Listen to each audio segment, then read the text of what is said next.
I wouldn't have thought it would have been that hard. I wouldn't have thought it would have been that hard actually, but anyway, apparently it is. Yeah, I don't think it's my type of game. Really don't. No, I don't think it is for me either. I mean, um,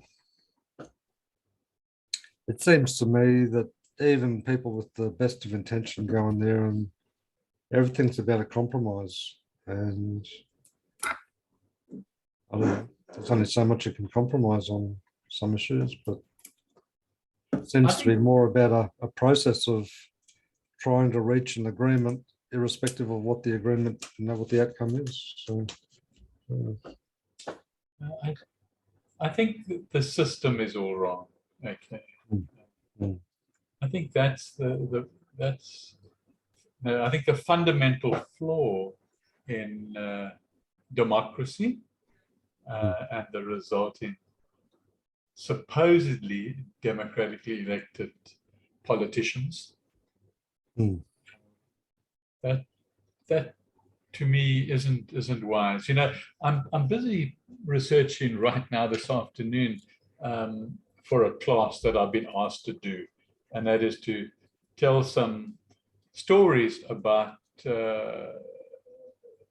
seniors who have started their own businesses as seniors and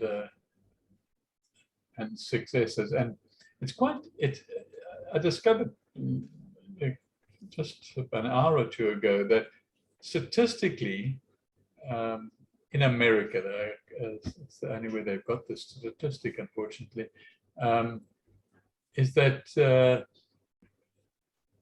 people who start going into business for the first time over the age of 55, okay, are 3 times more likely to succeed than some people going in between the ages of 21 and 34. Wow. I mean, that's a hell of a statistic.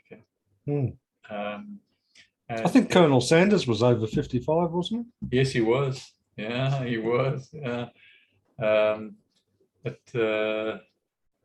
But the McDonald's weren't. No. And it shows. Yeah, there we go. Proves the point. Yeah. So, you know, but then we've spoken about in before about like South Africa, for example, where you know, the elders are regarded as the people to go to, the people to go and get advice from. They are treated with respect and so forth. So, you know, coming back to democracy and people being elected, you know, I really don't think that's the right system.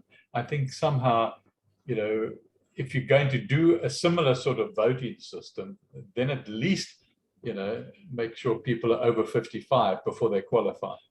Okay. They're more mature, they've got life experience, and, you know, whether they are academically, you know, at disadvantaged or advantaged, doesn't matter. It's the life experience and the maturity that they bring to be able to offer advice to their country and to their community, perhaps. So I think it's an interesting dynamic, isn't it? You know, the passion and energy of youth versus the wisdom and stability of maturity. Yeah, and also, you know, one of the downfalls of the current system is the need for power, or the taste of power, which then increases and increases, and it, you know, it becomes you know, very tasty, and so they want more. And the other thing too is, for me, is the integrity issue. I mean, I can't really think of a time where, you know, you have a government in power who knows darn well that they're doing a terrible job, and, you know, I can't recall a case of any where there's the integrity to say, no, it's time for me to step aside. It's time for someone else to come in and address these issues. You know, so You know, a way to probably encourage that, Don, would be to pay politicians just a sustainable income and no more. hmm, hmm.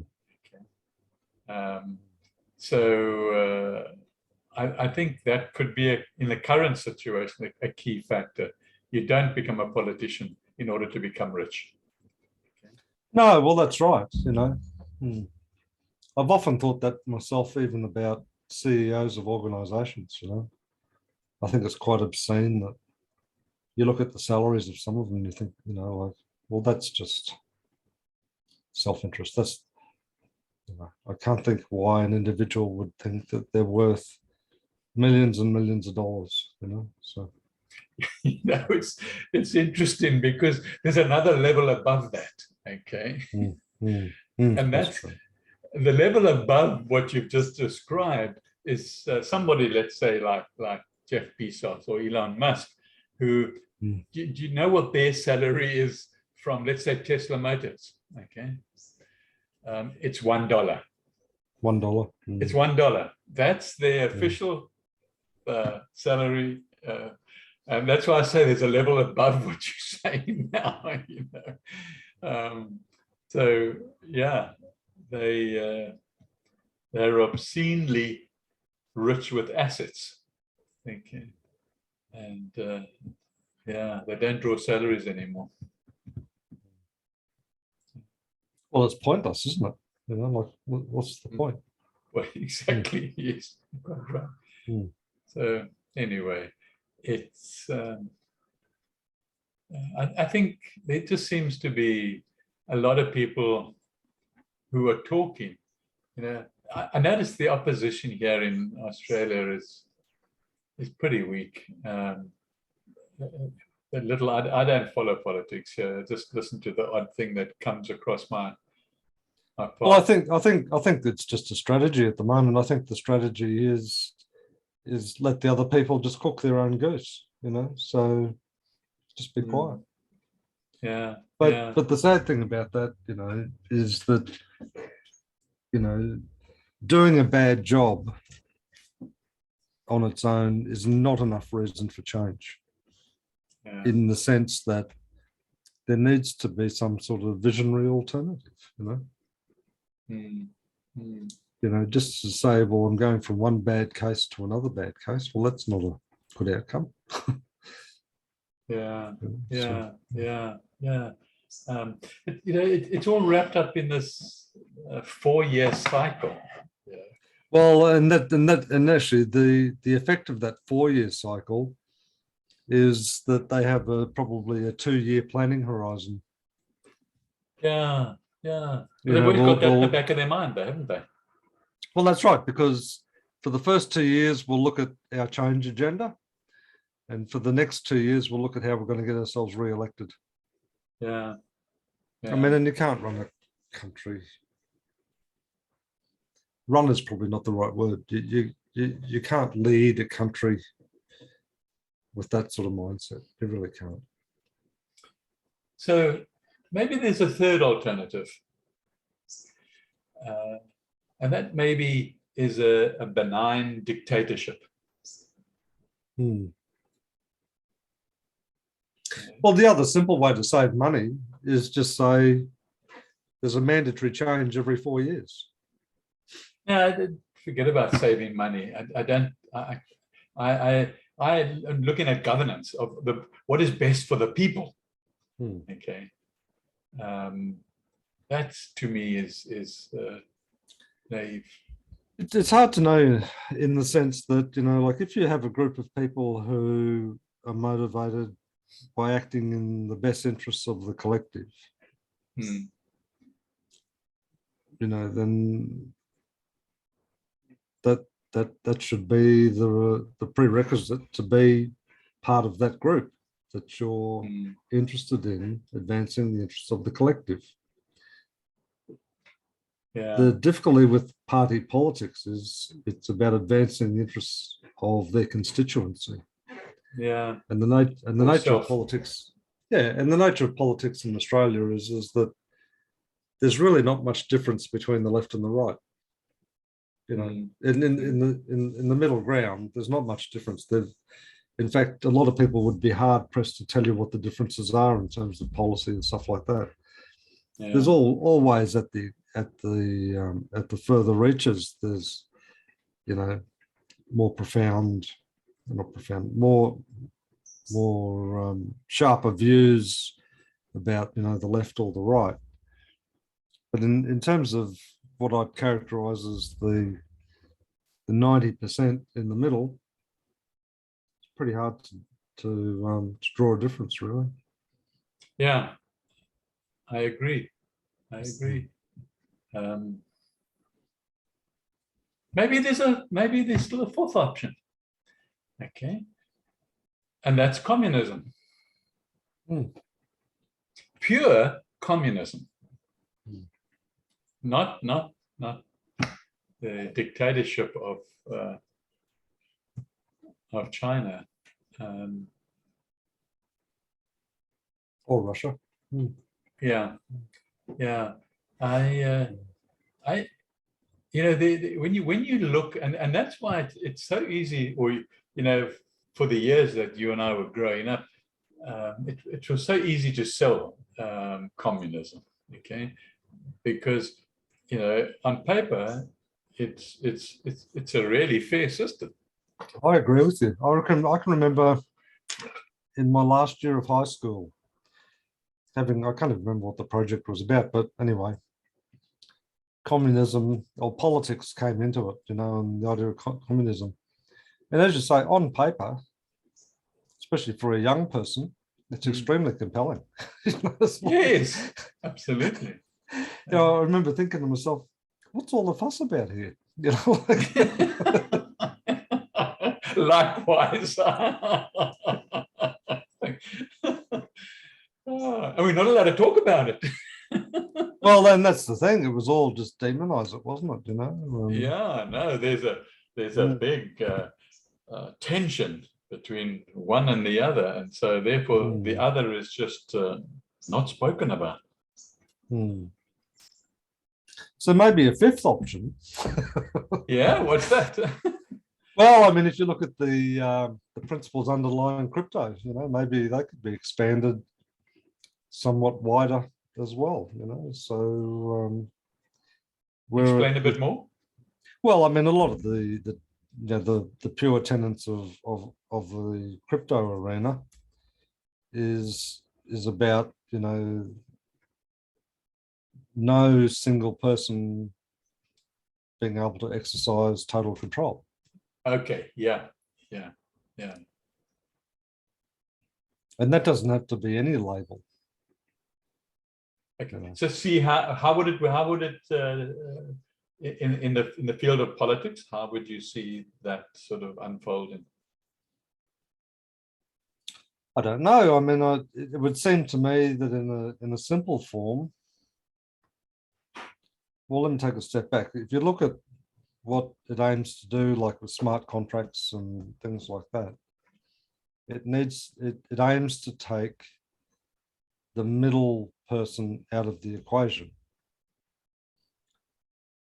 And it aims to provide peer-to-peer communication and decision-making without the intervention of third parties. And third parties, invariably, history has shown, intervene for their own interests, not the interests of the two parties, you know. Right. Okay. Because they view it as a money-making opportunity. So you're saying a crypto type political environment is where individuals in society would interact with another and govern themselves. And if you look at the laws of human relationships too, I mean, even with the advent of technology, but I mean, realistically, in terms of, you know, efficiently engaging with other human beings, I don't know, what's the number, like 20, 50, 100? I mean, you know, beyond that, you know, you can't have a relationship. It's very difficult to have a relationship. Some would argue, like with social media, you can have millions of people, but you don't really have a relationship with them. You know, they just follow you. But in terms of a two-way, open, honest, integrity-based dialogue, what would it be? Like 50 people, maybe tops? I mean, yeah, not even as much as that. No. And if you look at how we interact even within our own communities, you know, I mean, in days gone past, you know, you would know, you know, people, and if you looked at maybe your sphere of influence, you know, it might encompass, you know, 15, 20 people or something like that. But out beyond that, it's a case of, you know, I might know you, but, you know, the relationship becomes a little more impersonal. Yeah, I'm trying to put it together as a cryptocurrency concept,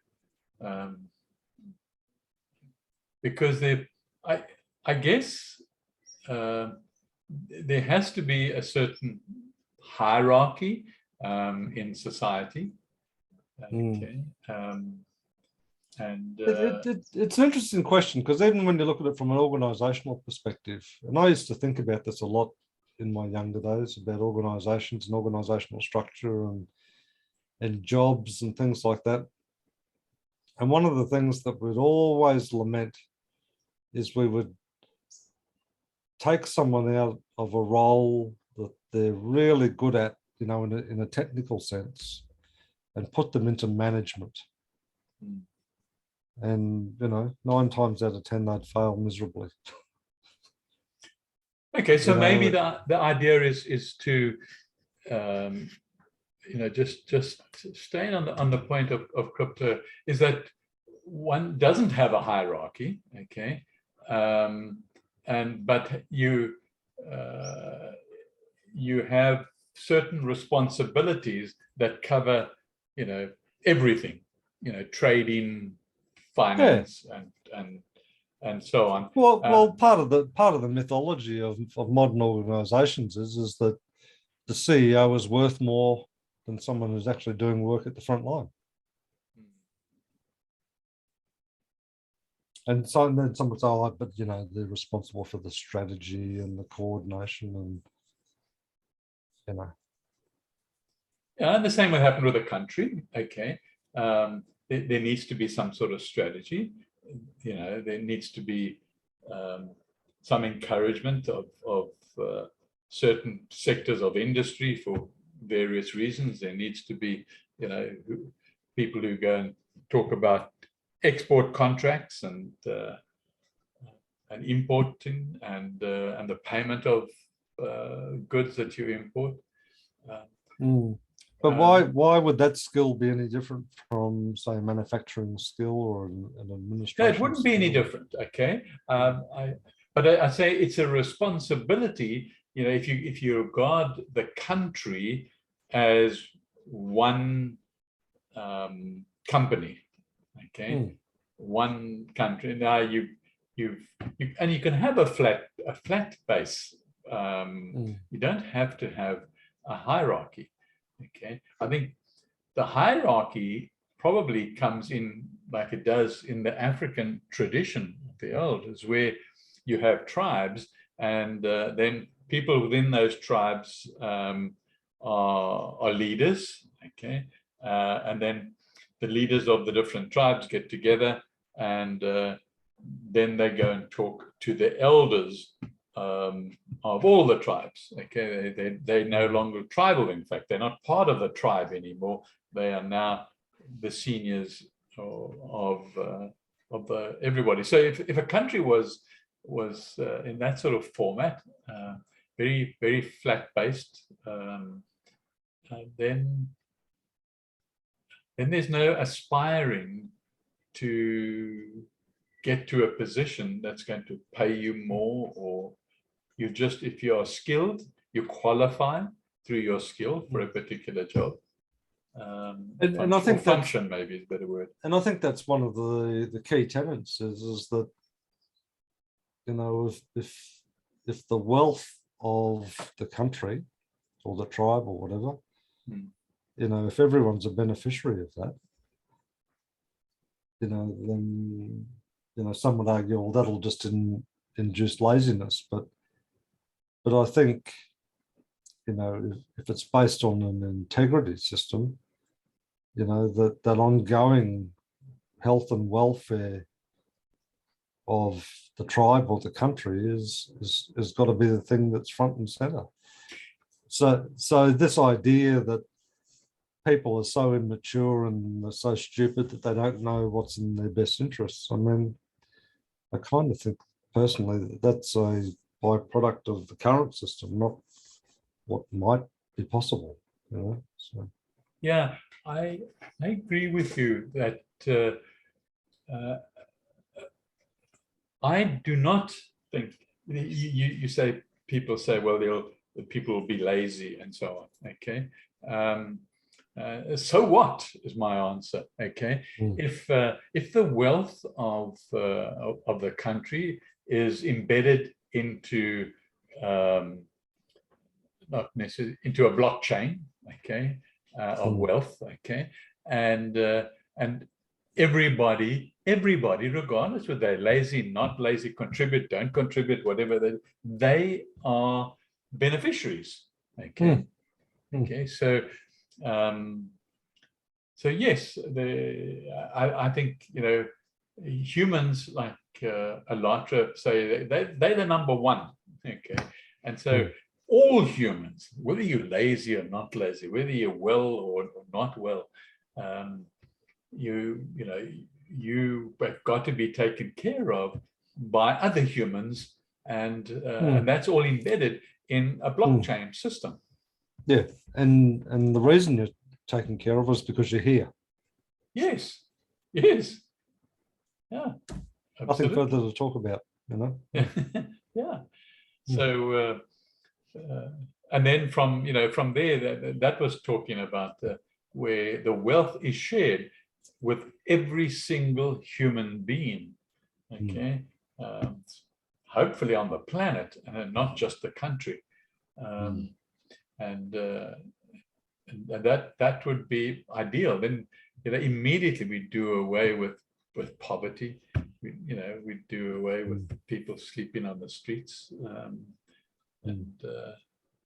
and you know, I don't know if it'll do away with crime and stealing and things like that, but I think in the long term it would. Okay, because why steal? Because you're getting what you want anyway, you know. Yeah. I mean, there's always going to be some tricky issues in there because, you know, as you say, there's probably in the current environment anyway, an element of people who always want to put self before others. Yeah, and that's why we've got the system that we've got now. It's exactly and vice versa. Yeah. Yeah. You know, and if someone's sort of fundamental tenet is the rich get richer, then they'll have no regard for the poor. Yeah, that's what you're talking about now. They they give a handout to save their not their integrity, but to satisfy their morals. Yeah.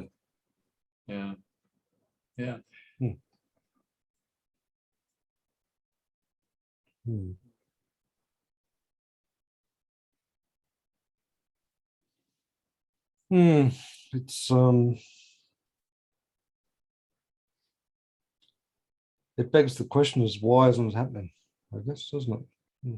Well, it begs the question, but certainly I think it's obvious, because while, you know, people have an ego, and have the possibility of making more money, then that's what they want. Or is it deeper than that? Is it, is it just that's the satanic force? That's just the divine environment in which we operate. Is that what we're chained to? Yeah, it's definitely that. Okay, and so it is the satanic force that chains us to materiality. Okay, and so we want more and more and more. We want pain unconsciously. Okay, because of the satanic influences. Yeah, so that internal dialogue which comes along, irrespective of what the topic's about, that internal dialogue that comes along that you decide to yield to, is a big part of the problem, isn't it?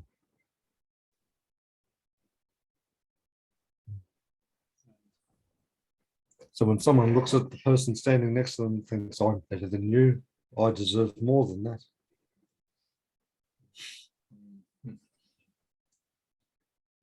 And we're off and running. Yeah.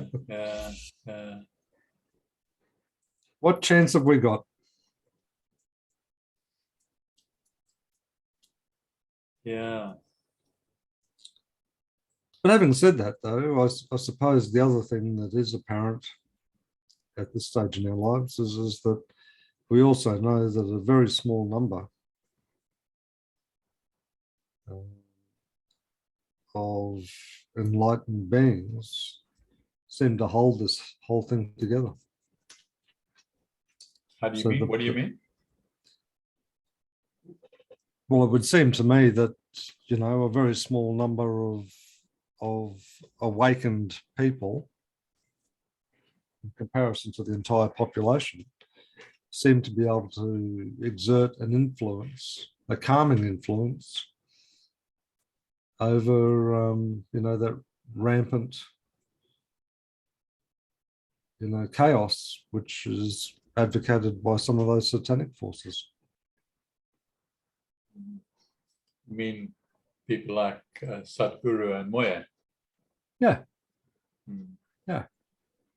I mean, I think without a doubt, like people like Moya, I mean, their impact on humanity goes well and truly beyond what we're able to comprehend. Without a doubt.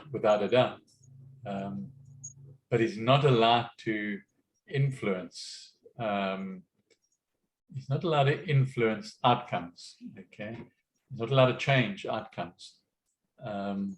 So people have to go through the process.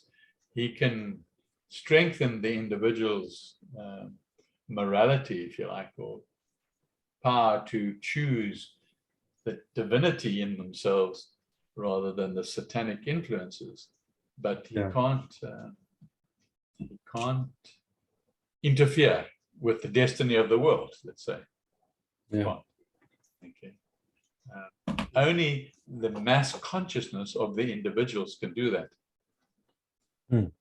So the more people that are enlightened, the more people that are choosing the divinity within themselves. And they create an atmosphere around themselves which enables people perhaps to see things differently, or an energy.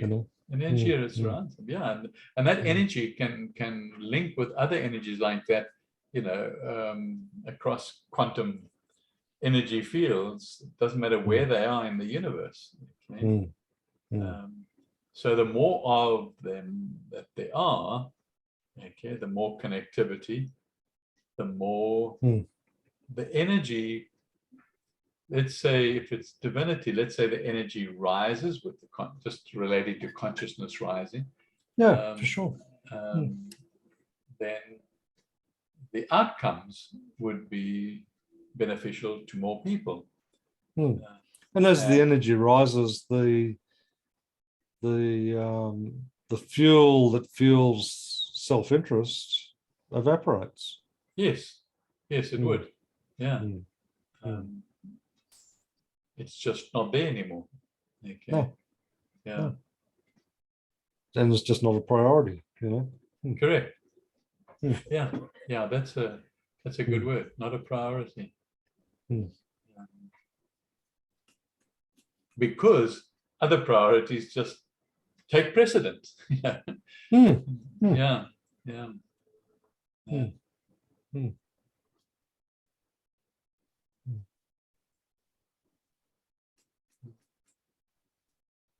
Mm. So I kind of wonder then, in days past, you know, when they talk about separation of church and state, you know, maybe a big part of that, putting aside the politics of church and the politics of state, but a big part of that separation from divine influence was really aimed at self-interest, advancing self-interest, wasn't it? Yeah. Mm. Yeah. Yeah. Mm. Yeah. Then the church itself also past its due date, you know. Mm. And Oh, a long time ago. Yeah. yeah, yeah. Mm. It became sucked into the system, the satanic system. Well, it was overtaken by it, really, wasn't it? Yeah. Yeah, totally. Yeah. Yeah, the number of people have been killed in the name of God. Yeah. It's ridiculous. Insane. Mm. Yeah, yeah. Totally insane.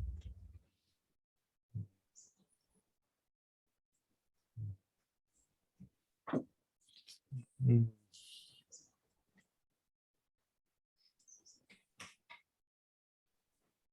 Kind of wheels it around to the so-called system that needs to be focused on is the human, you know, the human, isn't it? Really? Mm. Transforming Transforming the human. The rest of it just falls into place, doesn't it? Mm. Yes, yeah. And not trying to change the human, but relating to the conversation a moment ago, is to just make them aware of, you know, their journey and where they're heading is after this situation. Mm. Yeah. So just making them more spiritual.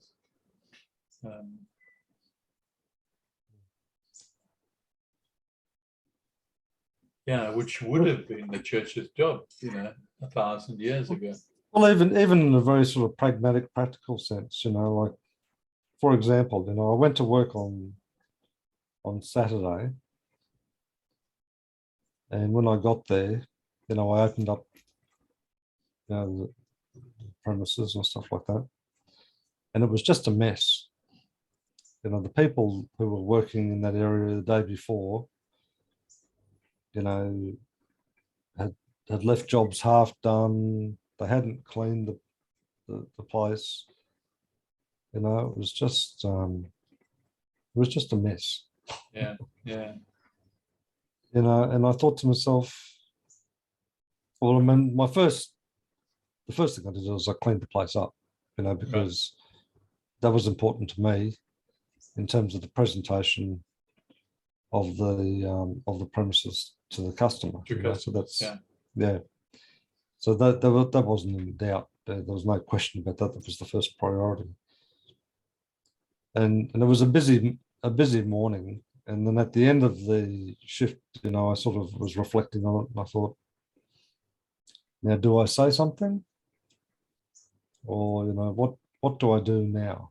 You know, and I thought about it, and I thought, no, I do need to say something, because otherwise I'm not being true to myself, and certainly not being true to what I perceive to be service to the customers, and not true to the organisation either. You know, because the outcome that I was confronted with when I walked in, you know, was not acceptable. It wasn't in the organisation's interest. It wasn't in the customer's interests. And that wasn't about a blame game. It's just like, well, that's just what is. So I decided to write a note to the store manager, which I do as a debrief of how the day went anyway. Mhm. And that sort of typically includes like, well, this is what we ended up taking. And these were the issues that cropped up in the morning and, blah, blah, blah. Yeah. And I sort of thought about it and thought about it. I thought, no, I'm going to say something because it was not okay. But I didn't want it to be perceived as me complaining about having walked in and having to clean up after someone. Yeah. Because yeah. it was much more important than that, than Sure. the act of cleaning up, Yeah. Yeah. because the act of cleaning up and the presentation of the store is everyone's responsibility. It's, and that's something that you do as soon as you open the premises is, how's it look? Yeah.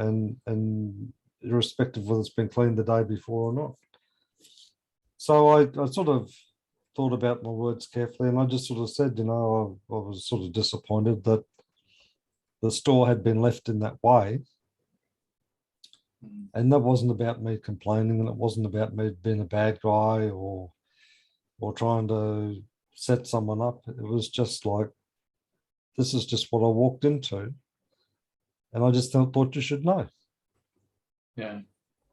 Because when I walked out of that store, well, as it turned out about 1:30 on Saturday, I made sure that it was ready for the next person who was going to open that store on Monday. Right. Right. Right. Right. Yeah. And so I don't know what will happen next, if anything, but, I just sort of thought, because part of me just said, no, don't say anything, just leave it. But I thought, no, that's not being honest. It's That's not being honest, you see, and yeah. it's not being responsible. Hmm. So whoever was responsible, and maybe there were circumstances that resulted in Yeah. it or something, one doesn't know, but it's something that needs to be discussed, let's say in a company meeting or something where Yeah. And the thing is, from my perspective, it wasn't about sort of trying to, to weed out an individual. The fact of the matter is that everyone who was working in that area on Friday had the responsibility. And so the failure wasn't one person, it was everyone that was there. Yeah. They didn't clean up after themselves. Yeah. Yeah. And as I said, when I, before we left there on Saturday, it was like, hey, we're not leaving this like we found it. Right. Yeah. When you say mess, what are you referring to? Things off the shelves, on the shelves, or what? Yeah, there are things off the shelves. There was some stuff off the shelf and it was just on the floor. I think someone must have been re-merchandising an area or something and just left it midstream rather than finishing the job off. Okay. The floors were dirty, like there was just dirt and muck all over the floors. Yeah. The stock on the shelves was a mess, like it hadn't been straightened, and what the term they use is fronted, which means bring all the stock to the front of the shelves, and there was just junk all over the front counter, and it was just like, goodness gracious. Yeah. And are there cleaners who that's their job? Well, I mean, there are cleaners who come in and clean the toilets and sweep the floors, clean the back of house areas, but in terms of the front of house, that's the responsibility of the staff. Like store presentation is everyone's responsibility. Right. And if the floors are dirty, you clean them, you vacuum them, or whatever. Yeah. You know, if the shelves are untidy, you straighten them. You know, it's just what you do. You know, Yeah. Yeah. it's like a bus driver looking at his bus and he's got a flat tire and says, "Oh, well, that's the mechanic's responsibility. That's not my problem." You know, I mean, like, Yeah. Yeah. Yeah. you know, so if you take a customer-centric perspective, you know, and I guess it's just something like you and I have been conditioned to do over the years. But first thing you do when you walk in is you just look around and you're looking from a customer's perspective. Yeah. Yeah. You know, if you're looking down, you're like the floors are dirty, it's like, oh my God, you know, what sort of impression does that give? And we all know first impressions happen within a matter of seconds when someone Yeah. walks in the door. Yeah. You know, imagine if you walked into a cafe and all the floors were dirty. You'd spin on your heel, wouldn't you? Absolutely. Because the first thing you think of, well, if the floors are dirty, what state's the kitchen in? Yeah. Yeah. Do they clean? Do they even clean their coffee machine? You know, like, Yeah. Yeah. Yeah. you know.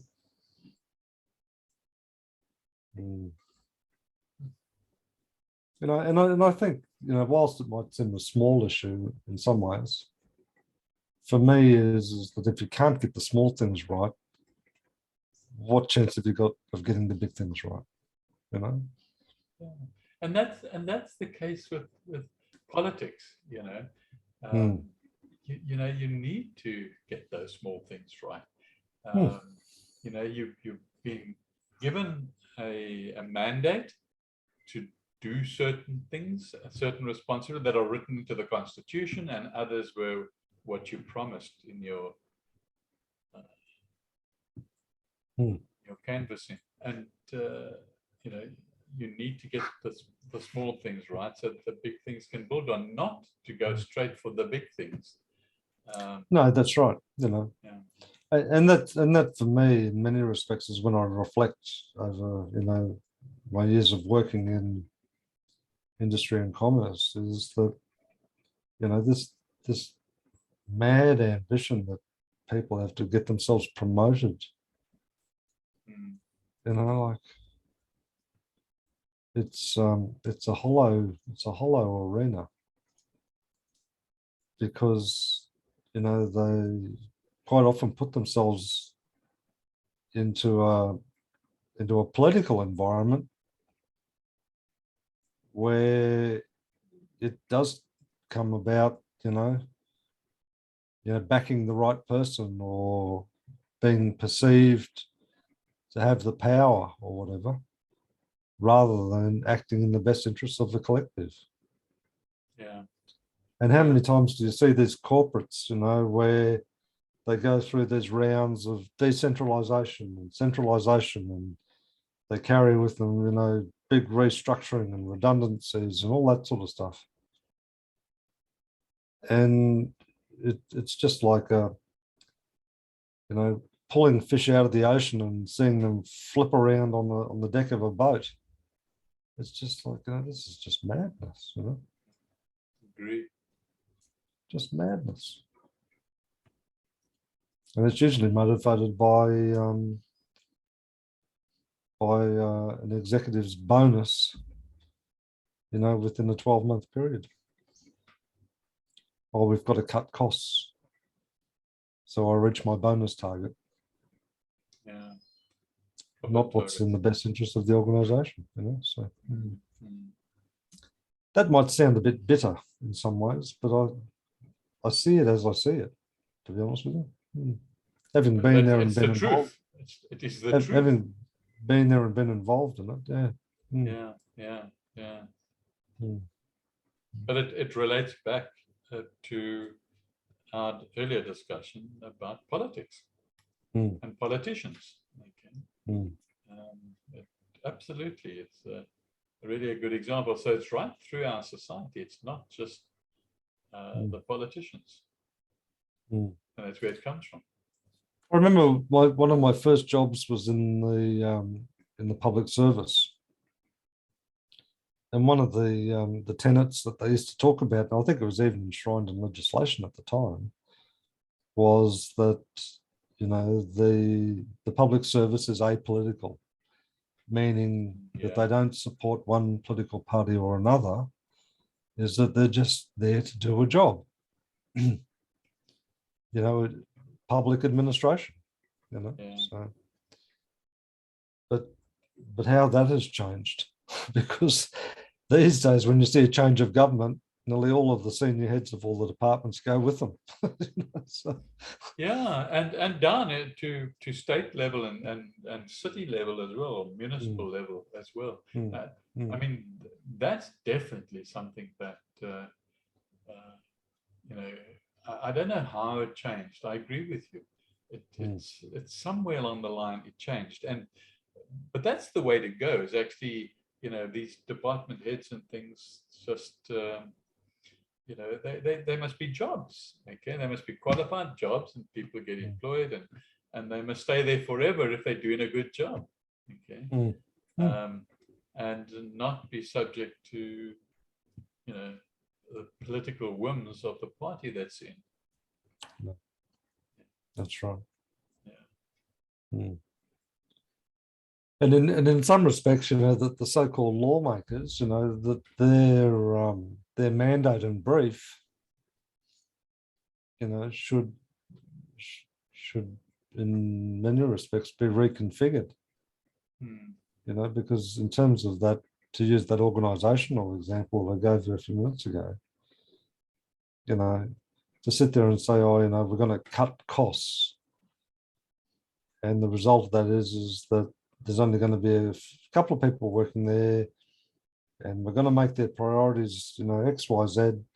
And if that X, Y, Z priority isn't store presentation, then guess what? It's going to be a pigsty. Yeah. There's certain things which should be just, in effect, non-negotiable, like public health and welfare. Yeah. Yeah. Why do we even have a health industry? Why should profit be a motivation for human well-being? Basic infrastructure, like transport, power, telecommunications, all big, powerful industries. Why aren't they just there for the public benefit?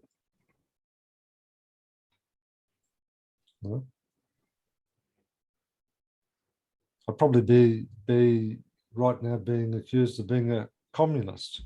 but put the labels aside. Put the labels aside. Public benefit. Yeah. Oh, it's not profitable to take the railway out through those towns. Well, it's not about profit. It's about supplying a service. benefiting the community. Yeah. Yeah. Spot on. Spot on. Yeah, I agree. So this whole idea of everything has to be profitable is a nonsense. Health and welfare, by its very nature, shouldn't be profitable. In fact, there shouldn't be an expense attached to it either. No. Okay. That's exactly right. Yeah. Yeah. Yeah. Let alone be taxed. I mean, if we're genuinely interested in the health and welfare of people, then we will do things which enhances their health and welfare. Yeah. And contrast that to the health industry, which does things to maximize profit, not to maximize human health and welfare, to maximize profit. Yeah. We have these drugs, which might fight cancer or whatever. Well, we're going to charge a lot of money for them because they'll be in demand. And we've patented them. Yeah. We're going to get, me and a few of my mates are going to get very rich off this.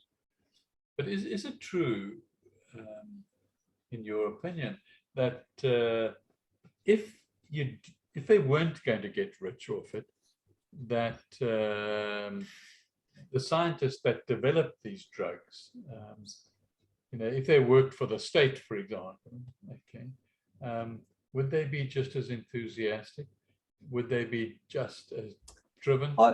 I think you can still in reward people. I remember very early in my career, I worked for an engineering civil engineering organization. And they had this sort of incentive scheme, which basically said, and this is in the public sector, it basically said, look, if you invent something and it results in, significant benefit, and savings and whatever, we will give you a percentage of it, as in recognition of the work that you've done. And that percentage might have been, I don't know, 2%, 3%, something like that. And the first time someone invented something which resulted in savings of millions of dollars, they choked. Oh, well, we didn't really mean in this case. Yeah. After all, we were providing you with the support so you could do your research and blah, blah, blah, blah. It's like, if you want to reward innovation and scientific research and all of that sort of stuff, well then, if you say, well, we'll share the benefits with you, then share them.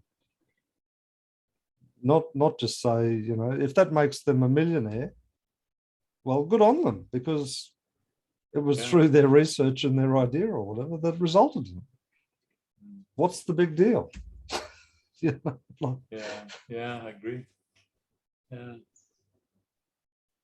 And surely that would send quite a powerful message to everyone, is that, hey, if this genuinely results in better outcomes for what's important, and what's important is people and their welfare and their health and all those sort of things, and these things happen, and if it happens and it results in a positive outcome that I'll get a share of that, then what's to even think about?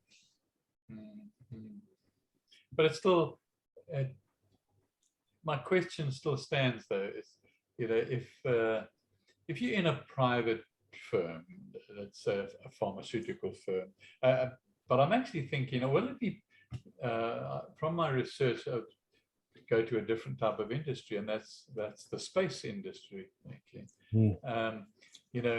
NASA put people on the moon decades ago, okay, and then nothing happened after that, okay, and nothing really improved as far as space was concerned, and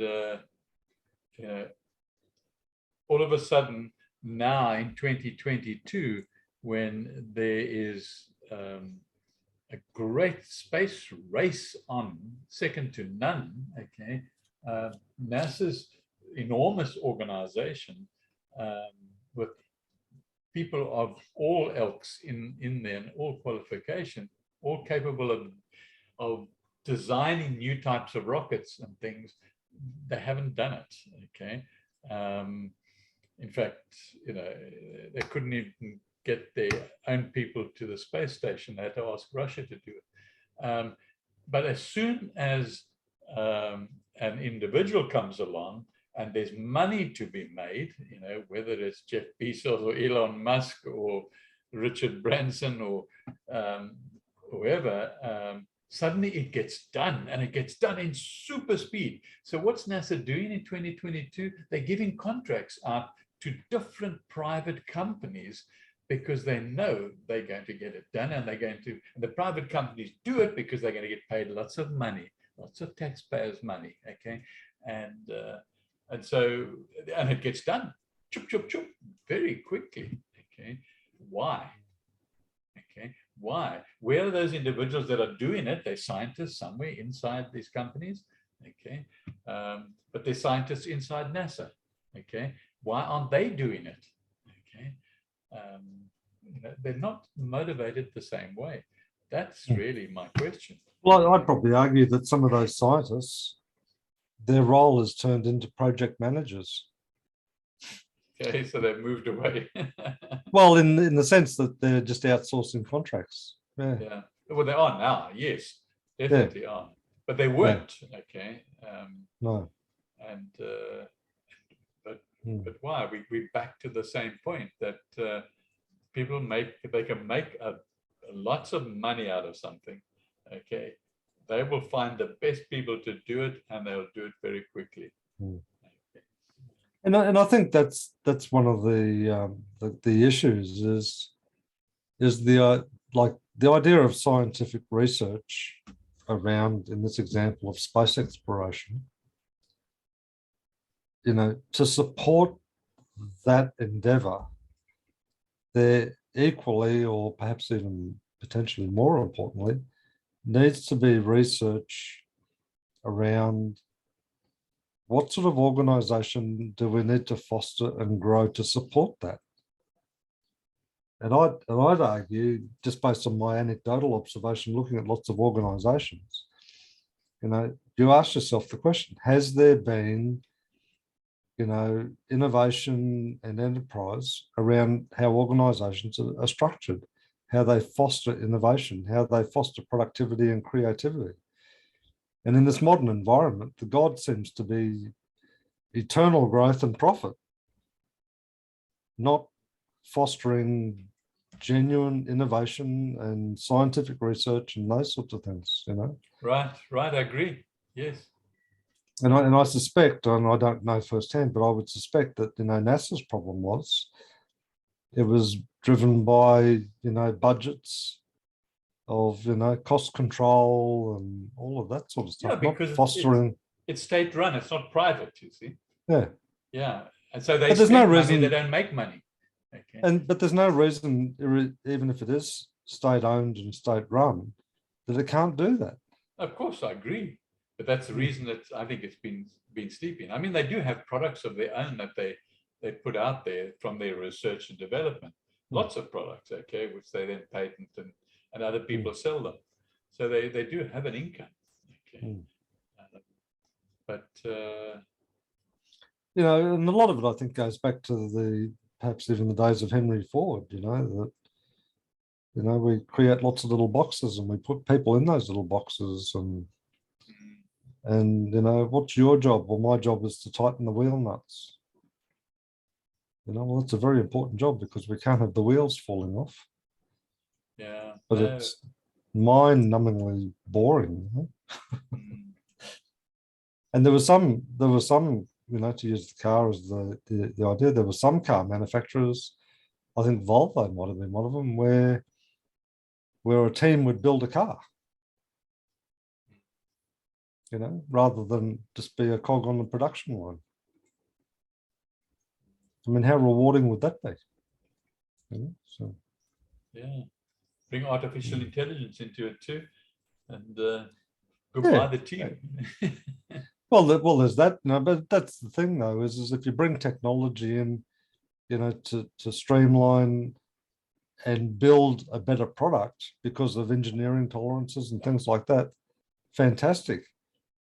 But as soon as you bring that technology in, you've got to address the cost of that technology in terms of the human costs.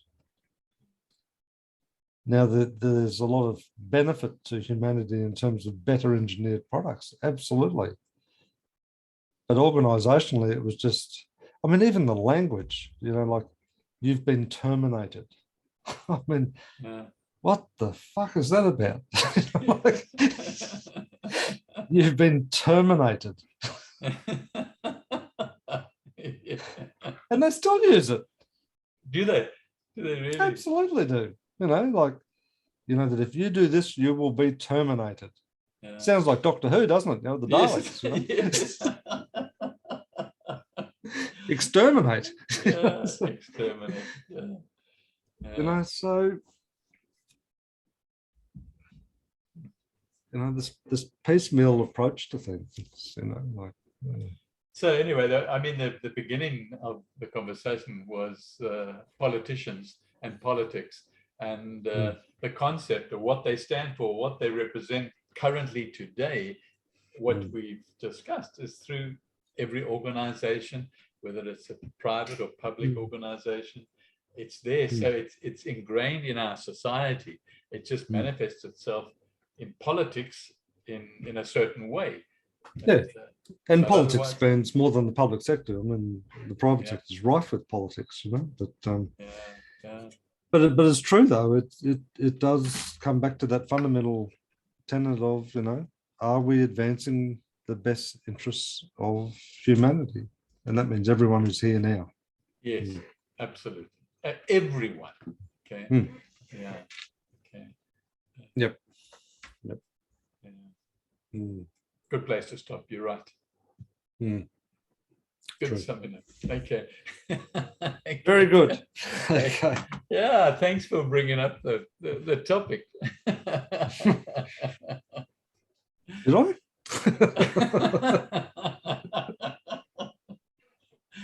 Ah, Very good. Okay. okay. Well, you have a good week ahead of you. And you too. And I look forward Yeah, to talking thanks. to you on Wednesday. Great myself. Okay. Okay. See you Cheers, now. man. Bye. Bye.